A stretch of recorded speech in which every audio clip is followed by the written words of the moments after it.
എല്ലാവർക്കും ലതാ സുജി സെഡിലെ മറ്റൊരു എപ്പിസോഡിലേക്ക് സ്വാഗതം.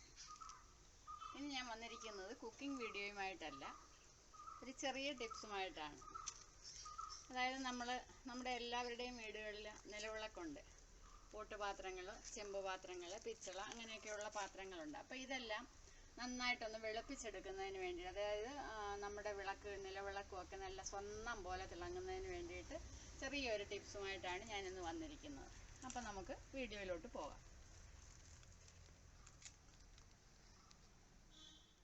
അപ്പോൾ ഇതിനു വേണ്ടി ഞാനിവിടെ എടുത്തിരിക്കുന്നത് ഈ പുളിയാണ്, അതായത് ഇരുമ്പൻ പുളിയാണ് ഞാനിവിടെ എടുത്തിരിക്കുന്നത്. അപ്പോൾ ഇത് നമുക്ക് ആദ്യം കുറച്ച് വെള്ളം ഒഴിച്ചിട്ട് അടുപ്പേ വെച്ചൊന്ന് തിളപ്പിച്ചെടുക്കണം. ഇത് നമ്മൾ പഴുത്ത് പൊഴിഞ്ഞ് പുളിയുടെ ചുവട്ടിൽ വീണ് കിടക്കുന്ന പുളിയാണ്, നന്നായിട്ട് പഴുത്ത പുളിയാണിത്. അപ്പോൾ ഇതിൻ്റെ കൂടെ ഒരു 2 ടേബിൾ സ്പൂണോളം ഉപ്പും കൂടി ഇട്ടിട്ട് നമുക്ക് അടുപ്പേ വെച്ചിട്ട് നന്നായിട്ടൊന്ന് തിളപ്പിച്ചെടുക്കാം ആദ്യം. അപ്പം ഞാൻ ഇത് അടുപ്പേ വെച്ച് നന്നായിട്ടൊന്ന് തിളപ്പിച്ചെടുത്തിട്ടുണ്ട്. ഇതേപോലെ പഴുത്ത് പൊഴിഞ്ഞ് വീഴുന്ന പുളിയാണ് നമുക്ക് ഈ ഒരു ടിപ്സിന് നല്ലത്. ഇതേപോലെ നമുക്കിതൊന്ന് നന്നായിട്ട് തിളപ്പിച്ചെടുക്കണം. അപ്പോൾ ഇതിനി നന്നായിട്ട് തണുത്തതിന് ശേഷം മിക്സിയിലിട്ട് അടിച്ചെടുക്കണം. അപ്പോൾ ഇത് ഒരാഴ്ച ഇങ്ങനെ അടിച്ചെടുത്തിട്ട് ഒരാഴ്ച വെച്ചിരുന്നിട്ട് എടുക്കുമ്പോഴാണ് നമുക്ക് കൂടുതൽ പ്രയോജനം ഉണ്ടാകുന്നത്, നന്നായിട്ട് ചെയ്യാൻ പറ്റുന്നത്.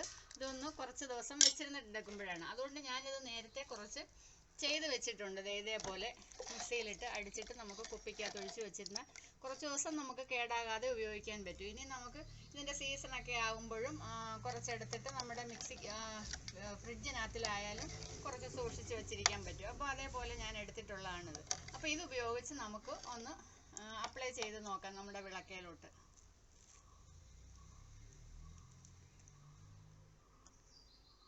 വെച്ചിരിക്കുന്ന ഈ ലിക്വിഡ് ഒരു പാത്രത്തിലോട്ട് കുറച്ചൊന്ന് ഒഴിച്ചു കൊടുക്കുവാണേ. എന്നിട്ട് നമുക്കൊരു പഴയ തുണിയോ എന്തെങ്കിലും എടുത്തിട്ട് നമുക്ക് ഈ വിളക്കയിലോട്ട് ഇതൊന്ന് അപ്ലൈ ചെയ്ത് കൊടുക്കാം.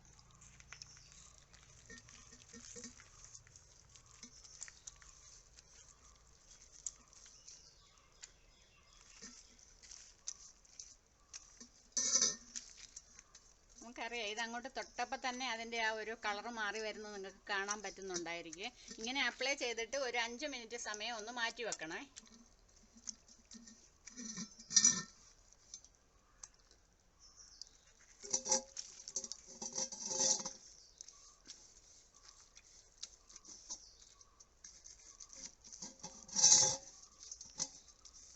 ഇതേപോലെ ഈ വിളക്കയിലെല്ലാം നമുക്കൊന്ന്, വിളക്ക് മാത്രമല്ല, ഇതേപോലെയുള്ള നമ്മുടെ കുഞ്ഞുങ്ങൾക്ക് കിട്ടുന്ന ട്രോഫികളും ഒക്കെ നമ്മുടെയൊക്കെ വീടുകളിലുണ്ട്. അതൊക്കെ വളരെ പെട്ടെന്ന് തന്നെ നമുക്ക് ഈസി ആയിട്ട് വെളുപ്പിച്ചെടുക്കാൻ പറ്റും ഇതേപോലെ. അപ്പോൾ ഇതെല്ലാം നമുക്കൊന്ന് ഈ ലിക്വിഡ് പുരട്ടി ഒന്ന് മാറ്റി വെക്കാം.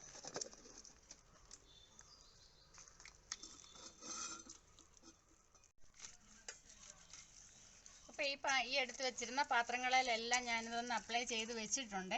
നമുക്ക് ഇതൊരു 5 മിനിറ്റ് കഴിഞ്ഞിട്ട് വേണം ഇനി അതൊന്ന് തേച്ച് വൃത്തിയാക്കി എടുക്കാൻ. ഇത് നമുക്ക് ഒരുപാട് സ്ട്രെയിനൊന്നും കൊടുക്കേണ്ട കാര്യമില്ല, അല്ലാതെ തന്നെ നമുക്ക് ഇത് വൃത്തിയായി നല്ല സ്വന്തം പോലെ തിളങ്ങുന്ന രീതിയിൽ നമുക്ക് കിട്ടും. അപ്പം നമുക്കൊരു 5 മിനിറ്റ് സമയം നമുക്കൊന്ന് വെയിറ്റ് ചെയ്യാം. അപ്പോൾ നമ്മുടെ വിളക്കയിലെല്ലാം ഞാനിതിപ്പോൾ ഒന്ന് അപ്ലൈ ചെയ്ത് വെച്ചിട്ടുണ്ട്. ഒരു 5 മിനിറ്റ് സമയമായിട്ടുണ്ട്. അപ്പോൾ നമുക്കിനി ഇത് ഓരോന്നെടുത്തൊന്ന് കഴുകിയെടുക്കാം. അതിന് വേണ്ടിയിട്ട് ഞാനിവിടെ ഒരു സ്ക്രബ്ബർ എടുത്തിട്ടുണ്ട്. അത് ഉപയോഗിച്ച് നമുക്കൊന്ന് തേച്ച് നോക്കാം. ഇത് പുരട്ടി വെച്ചപ്പോൾ തന്നെ അതിൻ്റെ ആ നിറം മാറി വന്നിട്ടുണ്ട്. ആദ്യം ഞാൻ എടുത്ത് വെച്ചിരുന്നപ്പോഴുള്ള നിറം നിങ്ങൾ കണ്ടതാണ്. ഇപ്പോൾ നമുക്ക് മനസ്സിലാവുന്നുണ്ടത് ശരിക്കും അതിൻ്റെ ആ നിറമൊക്കെ ഒന്ന് മാറി വരുന്നുണ്ട്. ഒരുപാട് സ്ട്രെയിനൊന്നും കൊടുക്കാതെ തന്നെ നമുക്ക് ചെയ്തെടുക്കാൻ പറ്റുന്ന ഒരു ടിപ്സാണിത്. എല്ലാവരും ഒന്ന് ട്രൈ ചെയ്ത് നോക്കുക. ഇപ്പോൾ നമുക്കിതിൻ്റെ സീസൺ ആയതുകൊണ്ട് തന്നെ നമുക്കിത് കുറച്ച് ലിക്വിഡ് ഉണ്ടാക്കി വീട്ടിൽ വെച്ചിരുന്നാൽ കുറച്ച് നാൾ നമുക്കത് കേടുകൂടാതെ സൂക്ഷിക്കാൻ പറ്റും.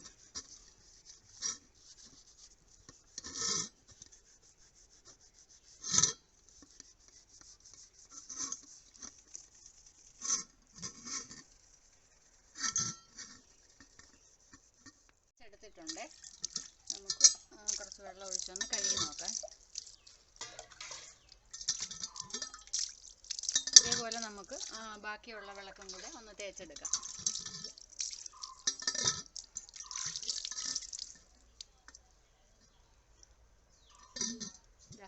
നേരത്തെ നിങ്ങളിത് കണ്ടിരുന്നതാണ്. നന്നായിട്ട് വെളുത്തിട്ടുണ്ട്. നമ്മൾ ഒരുപാടൊന്നും സ്ട്രെയിൻ ചെയ്യേണ്ട കാര്യമൊന്നുമില്ല. വെറുതെ ആ തുണി വെച്ചിട്ട് ഒന്ന് കഴുകിയെടുത്താൽ മാത്രം മതിയാവും. ഞാൻ നേരത്തെ വിളക്കൊക്കെ തേച്ചിരുന്നത് പുളിയും അതേപോലെ നാരങ്ങയുടെ തോടും ഒക്കെ ഉപയോഗിച്ചിട്ടാണ് കഴുകിയിരുന്നത്. അപ്പോൾ അതിനേക്കാളിലും ഒക്കെ നല്ല ഒരു റിസൾട്ടാണ് ഈ പുളി ഉപയോഗിച്ച് ഇങ്ങനെ കഴുകിയപ്പോൾ എനിക്ക് കിട്ടിയത്. അതുകൊണ്ട് എല്ലാവർക്കും ഇഷ്ടപ്പെടുകയാണെങ്കിൽ എല്ലാവരും ഒന്ന് ചെയ്ത് നോക്കണം. ഇത് നിങ്ങൾക്ക് വളരെ പെട്ടെന്ന് തന്നെ ഇത് ഈസി ആയിട്ട് ചെയ്തെടുക്കാൻ പറ്റും. ഇതേപോലെ നമുക്ക് ബാക്കിയുള്ളതെല്ലാം കൂടെ ഒന്ന് കഴുകിയെടുക്കാം. അപ്പോൾ നമ്മുടെ വിളക്കെല്ലാം ഞാനൊന്ന് തേച്ചെടുത്തിട്ടുണ്ട്. എല്ലാം നല്ലതായിട്ട് മിനുങ്ങി എടുത്തിട്ടുണ്ട്. ഇതേപോലെ നമുക്ക് കോപ്പറിൻ്റെ പാത്രങ്ങളായാലും കഴുകിയെടുക്കാൻ പറ്റും. പിന്നെ പിച്ചള അതും ഇതേപോലെ തന്നെ നമുക്ക് കഴുകിയെടുക്കാൻ പറ്റുന്നതാണ്. അതിൻ്റെ പാത്രങ്ങൾ ഞാൻ നേരത്തെ കഴുകിയത് കൊണ്ട് ഇപ്പോൾ കാണിക്കാൻ എൻ്റെ വേറെ പാത്രം ഇല്ലാഞ്ഞത് കൊണ്ടാണ് എടുക്കാഞ്ഞത്. അപ്പോൾ എല്ലാവർക്കും ഈ ഒരു ടിപ്സ് ഇഷ്ടപ്പെട്ടെങ്കിൽ നിങ്ങളൊന്ന് ചെയ്ത് നോക്കുക. കാര്യം നമുക്ക് ഒരു ചിലവും ഇല്ലാതെ തന്നെ നമ്മുടെ വീട്ടിൽ ഉള്ള സാധനം ഉപയോഗിച്ചിട്ടാണ് ഈ ഒരു ടിപ്സ് ഞാനിപ്പോൾ ചെയ്തിരിക്കുന്നത്. അതുകൊണ്ട് നിങ്ങൾക്ക് എല്ലാവർക്കും ഇഷ്ടപ്പെട്ടെങ്കിൽ നിങ്ങളൊന്ന് ചെയ്ത് നോക്കുക. എന്നിട്ട് എൻ്റെ ചാനൽ ഇതുവരെ സബ്സ്ക്രൈബ് ചെയ്യാത്തവരുണ്ടെങ്കിൽ ഒന്ന് സബ്സ്ക്രൈബ് ചെയ്യുക, കമൻറ്റ് ചെയ്യുക, ഷെയർ ചെയ്യുക, ലൈക്ക് ചെയ്യുക. ഇനി ഇതേപോലെയുള്ള വീഡിയോസുമായിട്ട് ഞാൻ ഉടൻ തന്നെ വരുന്നതായിരിക്കും. അതുവരേക്കും എല്ലാവർക്കും ബൈ.